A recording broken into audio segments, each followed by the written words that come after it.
Welcome to Unapologetically Black Male, where we talk about surviving the stigma, standards, and systems. Listen, this is another great episode that we have a great guest in store for you.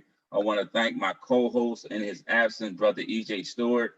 My name is Dwayne Pate. I'm the other half, the other host, and we also want to give a shout out to our sponsor, J Pope and Associates.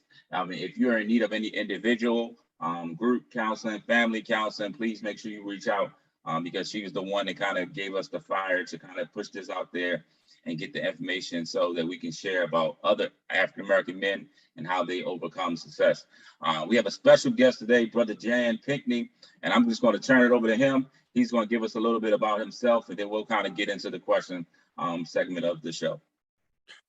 Brother Dwayne, thanks for having me. Thanks for trusting me to enter into your space, man. Thank you, man. Much love, much respect. Just kind of quickly, I met you. I'll start from the social work. I met the University School of Social Work. I stumbled into social work, by mistake. And I say, well, going there wasn't planned, but I think that when you called, when you help people, you're really chosen. That's not a mistake.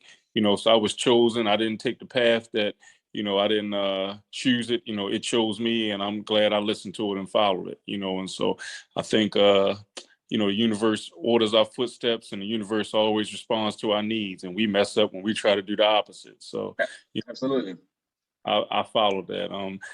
Kind of quick, I'm people look where I am now, and certain things I'm able to accomplish, certain things I'm able to do, and I say this is a 20-year grind I'm in right now. So I think with any sometimes people see, the fruits and they don't understand the process, and so kind of getting to the process, where the process really started from, this journey of helping people.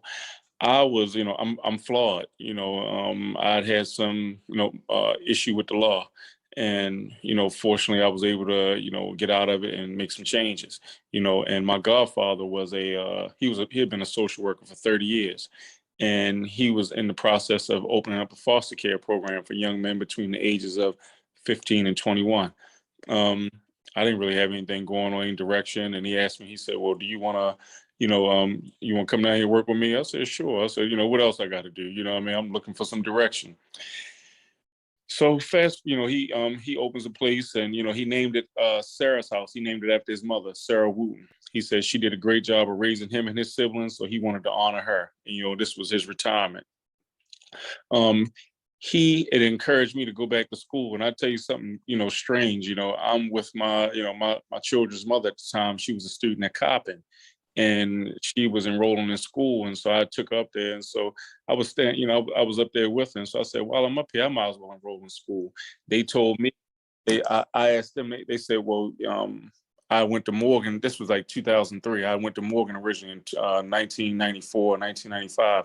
They said, we have to go back there and get your transcripts, blah, blah, blah. Went back there, and I said, well, you know what? I might as well just enroll back in Morgan. Went back to Morgan, started in the School of Social Work, and, I was a non-traditional student, wife, children, everything. Got my bachelor's in 2008, master's in 2010.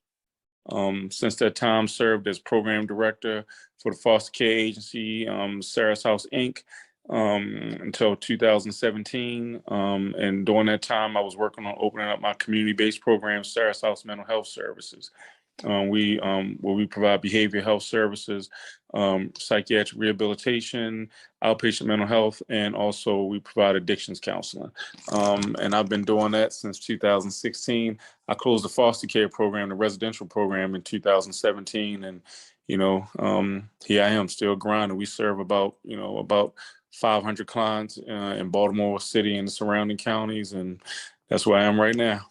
That's the short of it. Okay, I got you, and I appreciate that history. Can we go back to? I know you talked about you had to shut down the foster care department. Well, I chose to shut it down. Okay. I'm sorry, shut it down. I tell you, when you work with programs in residential, when you go home, it's like people are always calling you and things, and just my godfather had passed and my son passed 3 days apart in December of 2015. My son passed December 11th, 2015. My godfather passed December 14th, 2015. clearly two people who are significant to me, two people who I love dearly.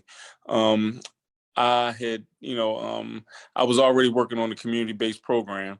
And so what I decided to do, I said, you know what, I need to, it's okay to shrink your world, so I shrunk my world. And I said, let me put some of that stress with the residential program aside, and let's focus on the community base. Best thing about working in a community-based program is that when I leave the office, the work is at the office. Well, as an owner, I always do it, but just work. If you've ever worked in a residential setting or worked in a program where you have residents, it's a different kind of thing. So yeah, absolutely. I spent a little time at Board of Child Care. Actually, while I was getting my master's of social work, I would work there overnight. Then leave there, go to my internship, then go back to then go to class in the evening. So definitely understand that grind, and understand that the 24-hour, 366 days that come with residential treatment. Yeah, I mean it's all day. So let's talk. Go ahead. No, I'm sorry. Go ahead. No, I was about to say, so let's talk a little bit about the mental health program, and just kind of like, and I also want to talk a little bit about your mentor, your godfather, and then if you can, but we'll start with the mental health program, and just kind of how is that going for you? What are some of the challenges that you faced as a Black man, kind of leading the organization, and some of the stigmas that you might face, that you might address, that they might that you might hear on a day-to-day basis when it comes to running the program? Well, I'll be honest with you, running the program, somehow helping people has become a competitive business, and so, being in that space, and, there's these, talks whenever they're like, behavioral health is a growing industry, and in Maryland, in particular, Baltimore City. And so when you look and you see, you look the city, I think it's 72% Black, something like that. And so the majority of the people who we support are African American. And so a lot of the people who are getting into business look like me and you. And so then there's these talks about, well, are there, I guess a conspiracy to kind of shut the businesses down when people like me and you enter into this space. And so, I don't get into the conspiracy part. I say, we do the work, because I believe in people, and so, divorcing myself from that, I guess that energy of like, there's a target of, our community to shut us down, because I believe that when you do your work and you do it with integrity, clearly there are some issues with race, and some issues with stigmas and things like that. And when I'm confronted with it, then I deal with it. You know what I mean? But, when you're working with people, I got to focus on serving first. Then when I serve, and then, when those other issues come up, and in terms of business, I do things that like, a lot of people don't think of. And I had to learn some valuable lessons. I have an accountant that I keep, that I pay monthly, that helps me with managing my financial records. I have a lawyer that I recently engaged, what helps me with, reviewing contracts and things like that.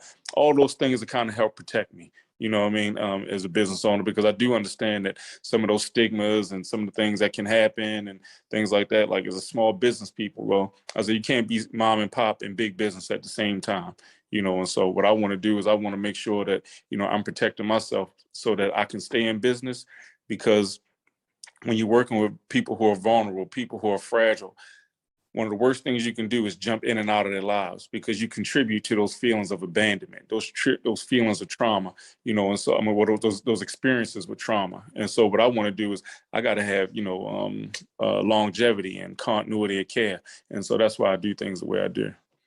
Absolutely. I think that's a big part of, when anytime that you surround yourself with a good team of people to kind of make sure that help you stay in place. And I'm glad you mentioned the part about integrity, especially in this mental health field. It's, it can become easy, or the lines get blurred a lot when it comes to mental health, and especially with so many agencies that we have that are servicing our people.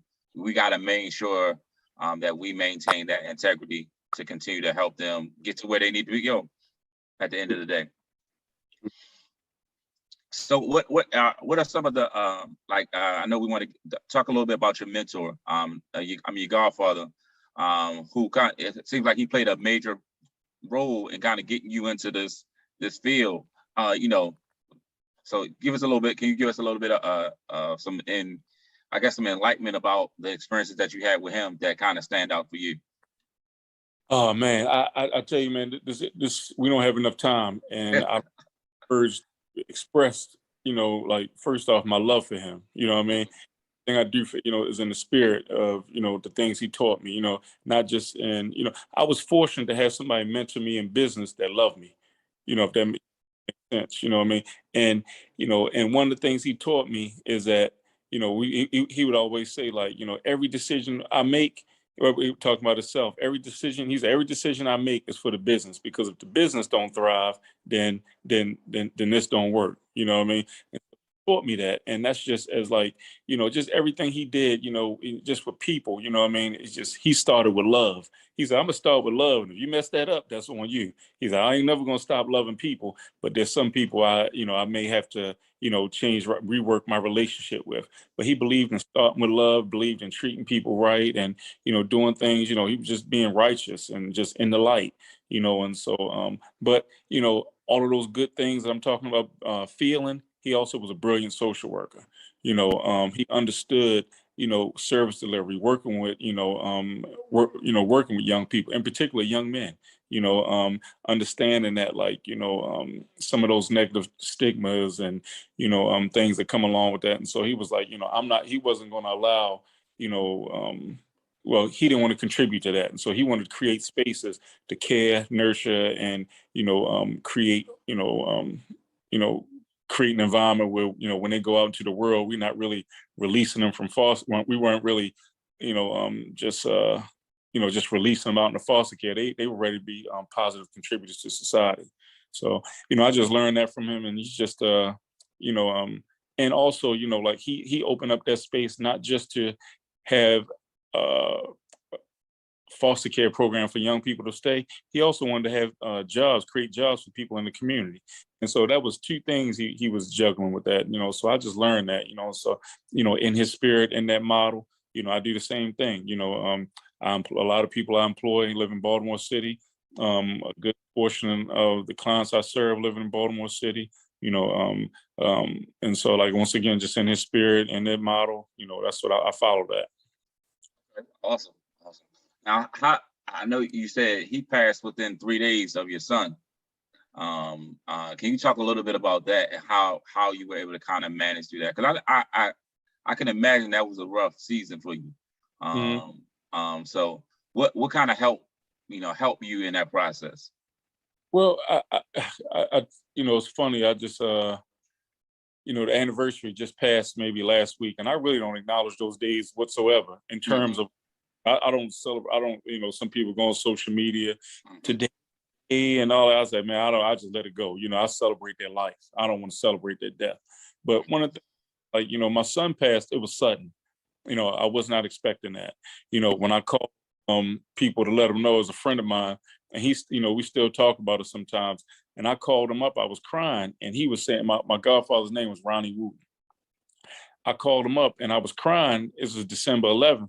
He said, Jan, Ronnie's still alive. Ronnie's still alive. He hung the phone up. He called me back. He said, Jan, Ronnie's still alive. I said, no, Ciante. I was talking about my son. He said, oh my gosh. So nobody could believe it. So, my godfather, he was in the hospital, and they had just had a talk with me the day before, and they were saying that, like, his wife was there and some people, and they asked me to come to the hospital, and they said, they were, he was about ready to transition. He was dealing with some serious health issues. And so, I was mentally prepared for that. And, but then that right on top of my son was a lot. And I'll be perfectly honest with you, when my godfather died, because my son had passed, I didn't cry that day. I cried in February when we had the memorial for my godfather, because I don't, if you look back, there was a lot of snow around that time. And I mean, snow on top of snow on top of snow. So we didn't have a memorial for him until February 2016. And they asked me to read something, and everybody know how close we were and things. And I just cried my eyes out. And we talking about 2.5 months later was my first opportunity to grieve my godfather, and I appreciate opportunities like this because I keep getting to speak his name. It helps me to remember him. I try to do things in his spirit, and continue on. Absolutely. I thank you for sharing. Takes a level of vulnerability to kind of share share those type of moments, because it can be difficult for us, if, especially if we don't have that outlet to kind of have that time to grieve, because we all need the process. We all need the time. It's no expiration date. We just got to work through it as much as we can. So I definitely appreciate you for sharing that, and just kind of thank you for sharing your story, and sharing the things that you kind of went through in the process. Now, what are some other things that you have going on right now with the business, personally, as far as like any outreach efforts that you've been doing through your organization or anything like that? Well, like right now, I guess for outreach, I said I got some. I'm working with. I want to identify. We identified 5 families who we want to help holiday through gift cards and gifts and things like that.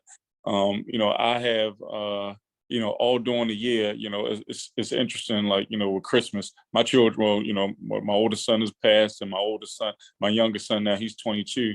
And so, that running around for Christmas, things like that, that's kind of over with for me, but, I understand that these are significant, this is a significant time of the year, and, people are in that giving spirit. And so, I like to give all year long, but I do understand that this is a special time in particular for young people.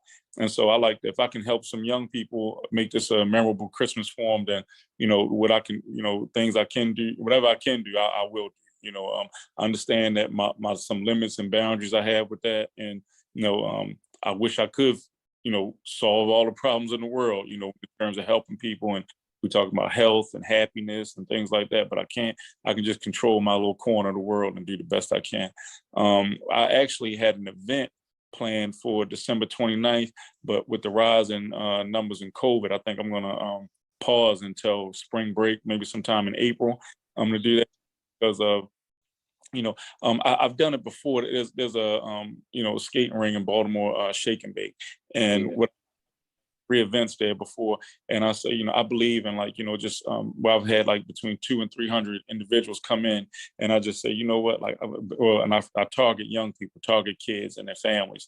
And I say, you know what, for 4 hours, Baltimore's a tough spot to live in, but I say 4 hours, if I can provide a safe space where you can come in, have some fun, get something to eat, and just have somebody give without wanting anything in return. And if they want to learn about the program or our support services that we offer, we there for it. Sometimes I believe you got to do giving. You got to do some giving before you can do some asking. And so, Absolutely. and you have to go engage those communities. You have to go to them. And show them that you care. So. Yeah, I was having a conversation with a group of leaders probably Saturday about that whole, like, if we're going to reach people, like, we can't reach them with the goal of trying to get them in a certain location, but we got to reach them with the goal that we are really concerned about them and build relationships. Because relationships is what's going to keep people engaged. Because if they don't have some sort of connection, then it has no foundation for what they can build upon. So that what you're saying is really spot on. When in this helping profession, because most of the people that we serve, they know how to read us before we read them. They can tell if we are genuine, or they can just tell if we there for a paycheck. And then sometimes we have to make sure that we check those feelings and those emotions to make sure that we're serving everybody equally. As according to our code of ethics, we got to make sure we treat everybody, with the same dignity and respect for all persons. So that's definitely pivotal in this helping profession, and serving the demographic that we serve. Mm-hmm, absolutely. Absolutely. Is there any other things that that you feel like that helped you kind of get to where you are that you haven't shared already thus far? I just think, I've been fortunate, in experiences, and I listen to people who've done it, before me. Um, I'll start, like I talked about my godfather. My godfather, and I came from, a good family, mom and dad and everybody. They definitely, my foundation. And then I'm speaking, as far as like professionally, my godfather and him and my father were friends since they were teenagers. You know, what I mean, my uncle, my godfather, I would call him my uncle, but he would always talk about he could go hang around my grandparents' house, and my father, my brothers wouldn't even be there. That's how close he was with them. He'd tell me, "Man, I knew you before you were born." But not just with him, like not just with him, but with other people, I listen. And I've been fortunate to be around some great minds and some, I just even like look at people at Morgan, Dr. Daniels, Dr. Archibald. I don't know if you remember Dr. Washington, Yep. Professor. Dr. Alice Washington, right? Yes, sir. Yep. Yep, I remember him. Yep, Dr. Claudia Thomas, Dr. Rhonda Wilbon. So I've been fortunate around some brilliant people, and I take a little bit from each one of them. You know what I mean? And also some of my own personal experiences, and I try to, sometimes I see some things like, I've made plenty of mistakes, and my way don't work. You know what I mean? And so I trust in the higher power. However people choose to, worship, however people choose to, what name they choose to give. I just believe there's stuff greater than this. And so I believe in that, the universe, I had to listen to actually Dr. Archibald, he taught me this. He said, the universe will always respond to your needs. And he said, when you start trying to take things, you start trying to control things, then that's when you mess up. You know what I mean? But he said, you pay attention, the universe will always respond to your needs. And so, I just kind of, I've been fortunate. That's what I can say. Those are, my experiences. I've been divorced. I lost a son. I've lost, friends and family to violence. I'm flawed. I'm imperfect. I've been through some things, and so, we all experience things. My story is not significant. My story is not like this exclusive thing that's, has only happened to me. But, same thing that happens to me happens to a lot of different people. But what separates us is our ability to recover. So I try to use my ability to recover and see not only just to help myself, but what I can do to help others. Absolutely. What are some, and I think this is big for us as men, what are some self-care strategies or things that you have in place to kind of help you stay, with managing a business and, personal, like you got to have some sort of balance and set some boundaries. So like, what are some things that you have in place or that you're trying to put in place? Well, I'll start with one thing, and I think me and you got this in common. I love going to the gym. Oh yeah, absolutely. I think cosmetically, I don't have the time to work out the way I want to look the way I want to, but just being sometimes like I have one of my friends work out together often, but even sometimes just going by myself. It's not about so much the work, but it's about that that being able to be by myself, that solitude where it's just me and my music and whatever workout I want to do. That's self-care. Not even so much about the actual workout, but just the time to be able to think. Every now and then I keep a book in the car. So if I go somewhere and I'm waiting to go somewhere, I keep a book in the car just to keep my mind active. Self-care, like my wife tells me, she said, you the self-care king, because I get my hair cut probably twice a week because I got, but whatever manage these gray hairs I got to pop up here, I go get, I believe in, manicures, pedicures, massages, those kind of things. I'm pretty good with that kind of stuff. What I need to do is stop, I'm too accessible. That's what I'm to like, between like, work and family and friends and things like, and I give everybody everything of me, and so when, that can be a good thing and it can be a little challenging, and so, sometimes my wife tells me, she said, well, stop answering the phone. But to me, like right now, if you call me tonight, 1:00 in the morning, like, Jay, I need to talk. I'm gonna wake up like, yeah, I was up, Right. Yeah, and I want you to know that, like, I'm there for you if you want to talk about something. And I got to get better with that. And I probably need to get better with taking vacations. Yeah. There's this thing that I learned about recently, we call like John Henryism, and we believe that we are, that like, our value is based on how hard we work. And then we have to outwork ourselves, and so just learning like, how to balance that stress, how it impacts, our physical health, like when we put that stress on us and things like that. And so I'm learning that, like trying to divorce myself from certain things. I'm cool. I'm about to be 46 soon, right? I'm working very hard to be able to sit down and do nothing by the time I'm 55. You know, people can't envision that. They were like, why you want to, I mean, if I can do it early, I will. You know what I mean? I got some things going on in real estate, some things going on in my own business. I don't have to, I'm not a flashy guy. I heard my wife talking to somebody the other day. They were talking about Christmas presents, right? My wife says, she told somebody, she said, well, I had to let him know what I bought him for Christmas because he was ready to buy it for himself. And she said, Jan is a man that gets everything he wants, but he don't want much anyway. You're right. I'm stuck. I'm okay. You know what I mean? I got everything I want. I want to get out of this business and with life. I got, I'm okay with that. So what I want to do is I want to be able to help people and put myself in a position where I can divorce myself from some stress and live a long, healthy life. Yeah, I'm with you on the build everything, like build the business up to the point where you ain't got to be there every day. I keep telling my people, like, listen, by 45, I want to be able to, like, if I wake up today and say, all right, I don't have to go to work if I don't want to.